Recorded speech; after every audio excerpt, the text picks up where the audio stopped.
Hi, thank you so much for watching. I'm Lash Angela, and today we are watching Make Me Your Wife series.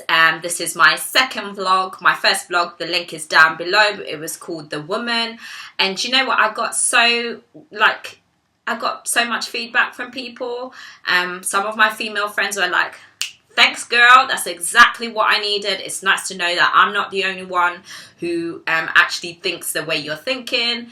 I got people commenting and sending me personal messages, and I just want to say to all of you who have, I want to say thank you so much. It is always nice to know that when I do something like this, that it is actually being received the way I want it to be received, and people genuinely are gaining an interest in it, and it's helping them, and it's a form of like a sense of support, knowing that they're not the only ones going through this. Now, the topic that I'm about to discuss is actually come from someone who asked me to discuss this. It wasn't in my plan, and I hadn't even thought about it. Maybe I was going to do it later, but I think it's a really perfect follow-up to the first vlog. So the first vlog, as I said, was called The Woman, and today we are going to be talking about the other woman. So I am not, let me just put a disclaimer, this is not me trying to condemn anyone for who is the other woman. I just want to, I want to address the issue. So when I was younger, I was like, yeah, I want to have a boyfriend. I want someone to love me. I want to be like, you know, the girls in the films with like someone saying, oh, I love you, and wanting to spend time with me. And then, you know, as you grow older, you begin to have like different interests and what have you. And you go through different challenges. Now, I've always been like Destiny's Child, the independent woman. I think it's how I was raised.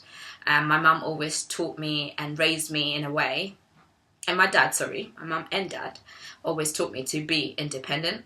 Like, it taught me how to get a bus on my own, always taught me in the sense of like when I first got my job, they gave me the opportunity to decide how I want to spend the money and how I want to do. They cancelled me throughout and always made sure like I'm independent. And I will never forget this. Dad, I know you're going to watch this, but like my dad always used to tell me, I want you to come to me first if you want anything. Because if you go to a man and ask him for anything, it comes with, you know, there will be something that that man wants in return. So I've always learned that. I've always learned that I should like try and do it myself first. And I always go to my dad if I can't. So why I want to address the other woman is I think it's becoming a growing epidemic, if I can call it that. You know, when you're in a relationship, you're constantly worried about, oh my God, is he going to be faithful? Oh my God, there's no good men around. There is good men around. And also there is good women around. Just as there is bad women and there is also bad men and vice versa. And good women and good men around as well. So I think this thing of thinking that good doesn't exist, it does. And I think what happens is perhaps you meet someone at the wrong time in their life where they probably do not value the sense of having a relationship or the sense of actually what it might mean to you, and you might value it more than they. And it's just kind of that thing of who are you yoking yourself with, you know. And that will be a topic I'll discuss with later. But in terms of being the other woman, I think, you know, relationships is a two-way thing. It was never meant to be a menage a trois. You know, you never want to be a third wheel in a relationship. I don't understand, and I'm not going to try and say I understand. I don't understand why any woman would put themselves in that position where they are not special. I don't know about you, yeah, but I want to be in a relationship, and I want to know that, like, I'm the only one in a crowd of beautiful, next top model, Victoria's Secrets models. Like, it's only me he sees in the room. Like, I legitimately want to be that woman, and I don't understand why someone wouldn't want that for themselves. Like, I think even if you are the other woman, I know that you secretly, like, I'm just gonna assume, but I do believe there's something like a little drop of you that would just like to be the girl that has Christmas with him, has Valentine's with him, not the girl that has Boxing Day or, you know, the day before Valentine's or after. You know, you want to be the girl that he puts first. Like, don't you want that for yourself? Like, genuinely? And if you are with a man because you feel you need validation, you feel he needs to do stuff for you, how about you try doing it yourself? Like, you might actually enjoy it. You might actually learn so much about yourself if you start working hard and buying yourself the nice car. Do you know how much power it is to say, when someone says, oh, I love what you're wearing, oh, I love your car, oh, I love what you've done, and you just knowingly, like fully, that it's all you. It's all you. So, to the other woman, I urge you, be the independent woman. Be the woman that, like, can stand on her own 2 feet and say, I did this, I did that, you know. You want to be the woman that he values and says, this is my woman, to everyone, not to his friends. And then when it comes to his family, it's another woman that is taking that your spot. Yeah.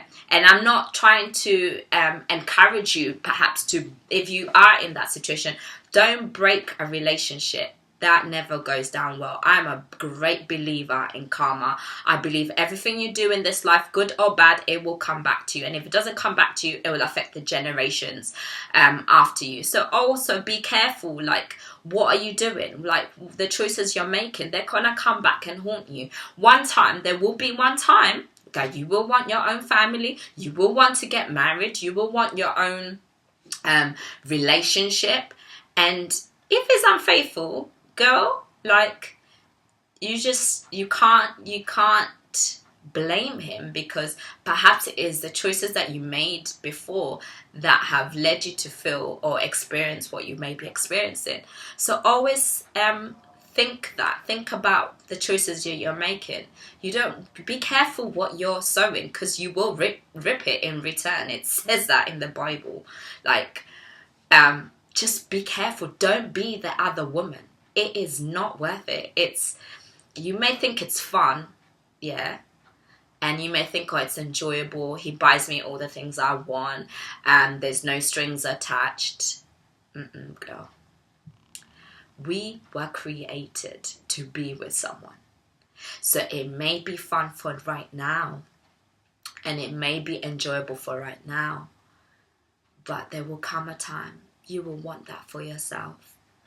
And there will come a time where you will be crying and disgusted with yourself, because you know he is probably lying to you, if anything.